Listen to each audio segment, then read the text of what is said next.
First, let me start by, saying that we continue to recognize and our thoughts and prayers continue to be with those affected in Charlottesville.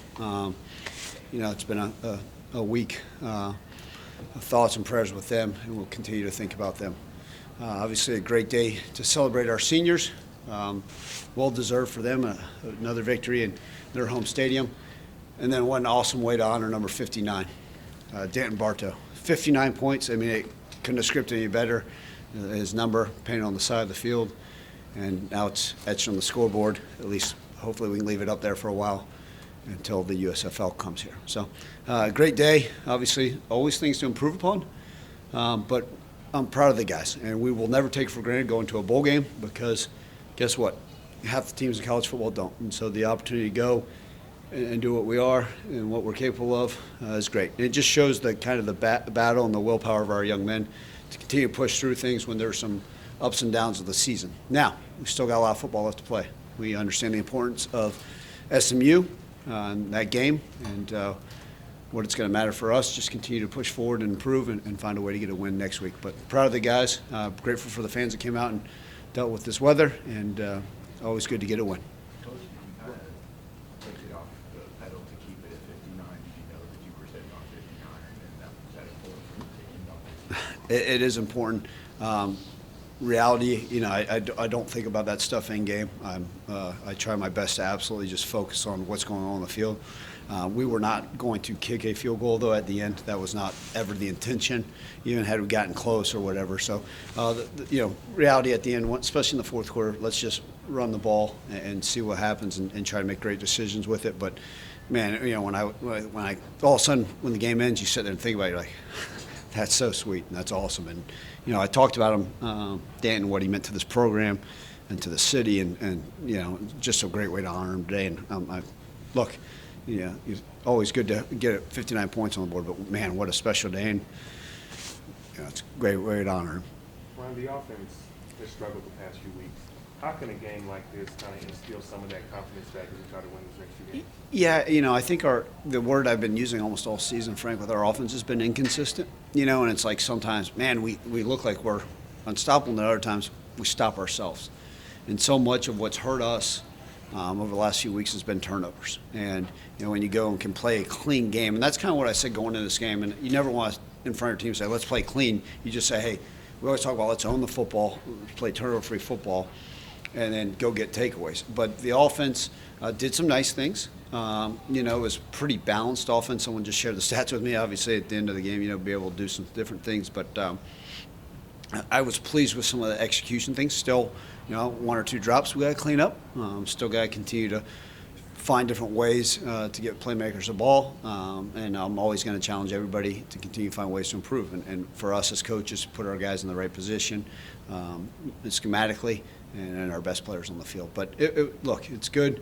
Some of those, obviously, those points on the board were because of the great job by the defense and special teams. But, look, I think what it does is just gives your guys another week of hope and belief. And I've shared that all along. I know you're talking about just the offense, Frank. But in general, even the losses, as sick to my stomach as I was, I knew our guys continue to care. They'll show up tomorrow hungrier than they've ever been and just saying, okay, what else? Give us more. And no different had the score gone the other way because that's the type of young men we have. Ryan, obviously, Zay and Q are guys who came back to lead this defense. That was a priority for them when they announced they were coming back. For them to kind of set the tone with their play today, what does it mean for those two guys to kind of go out the way they did with the takeaways, and especially Zay with that pick six? Oh, Evan, absolutely huge, right? I mean, to see some of the seniors shine on a day like today, especially those two that have come back and had options maybe to go to other places, go to the NFL, and continue to fight, and it pay dividends today was huge, and so proud of them. I was telling stories to our team yesterday, even today, just about the opportunity when I met some of these guys, right, and some of our seniors. I can remember vividly where I first met Quindell Johnson, right, where I first met Zay Collins, where I first met Matt Dale, and the relationships have blossomed for them. So for me today, I know they're thrilled, but man, I'll have a big smile on my face just because of what the credit they deserve and everything they poured into this program. So it was a huge day for them, especially for those two individuals who have continued to play great on defense and been huge leaders, and how instrumental they meant to our program. Hey, Coach, this the first game all season, all 3 units played on a good level. How satisfied is to finally get that 3 level and also get a return back for a touchdown to keep the streak alive for the year? Yeah, you know, to play good football, you need all 3 phases, and we haven't done that. You know, let's be very real. We have not done a good job playing consistent football in all 3 phases this season, and that's where it's led us to not being where we want to be from a record standpoint. And so it's good to go see. But as you well know, I'm going to watch the film tonight, and I'll be critical. I'll find things wrong, and I should, and that's my job as a coach, is to find ways. But look, it is pleasing because I do, just from stepping away from the locker room, I do feel like we played pretty clean, but there's a lot more to improve upon, but it is nice. And then, yeah, I mean, anytime you get a special teams return, you go through college football and you just watch what happens in some of the things. It's just what a difference it makes. And the biggest thing is play. I believe we turned over free football, right, by our offense and special teams, and then get takeaways. What a difference that makes. And, you go back and you watch some games throughout college ball and the NFL, it's now more than ever. Turnovers and takeaways have made an instrumental difference, and then special teams as well. Ryan, you got a lot of young guys in the game in the second half. How important is that going forward to get guys, like Sutton Smith and Coffee a little bit of playing time? Yeah, it's great. I mean, I think what it does is, obviously we've seen different guys that have gotten in at different times, but, and Darius Coffey's a guy that's got a bright future for us, that's had some injuries, but to be able to see him get in, right? We've seen flashes of Sutton Smith, but to say, okay, hey, now you're going to go in there for an entire series instead of 2 plays and design plays that he's practiced, that's huge, right? McKylan Pounders, right, who had played early for us a little bit, but to be able to play almost the entire second half. A guy named Terrence McLean, who we had high hopes for, and we have another young tackle.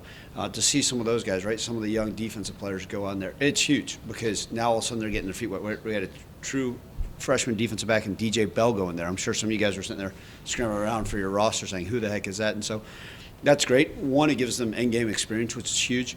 But then also, okay, this is real life. This is not just a Wednesday practice. This is what it's like when the bullets are firing. And pleased with them. I thought we did some good things, but guess what? We're going to be ultra critical of them as well. But it does bode well for our future. Coach, what's the most meaningful part of senior day for you? You mentioned meeting, Johnson and Collins. I mean, what's the most special aspect of this whole day for you as a coach? For me, obviously a win the way it happened, all those things that's huge, right? Like but I'll still always go back, and I told our guys the same thing, right? And as a guy that's coached for a while, and these players, you always hear them talk about the relationships and what the locker room was like. And for me, that's what will go back. Like I remember vividly doing an in-home visit with Matt Dale. And I will never forget that in my day of my life because it's the first time in my life I've ever been scared of a dog, because his dog's the size of the table. And I, to this day, I still remember that, and having dinner with some of these guys and the phone conversations, I wish I could bring Quindell Johnson's mom here to the press conference. I told her I was going to because she had some choice words for some of you guys. But, I think about those relationships, and that's my family. And so, these are going to be lifelong relationships and just the building over time. I've known Matt Dale now for 7 years. And I mentioned this in the press conference on Monday.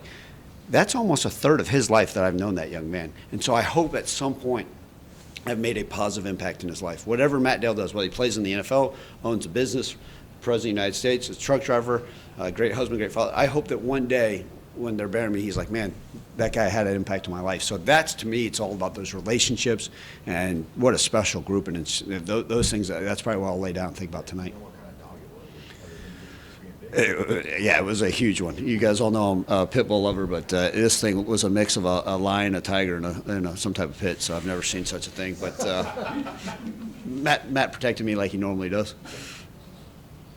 Thanks, Ryan. Thanks, guys.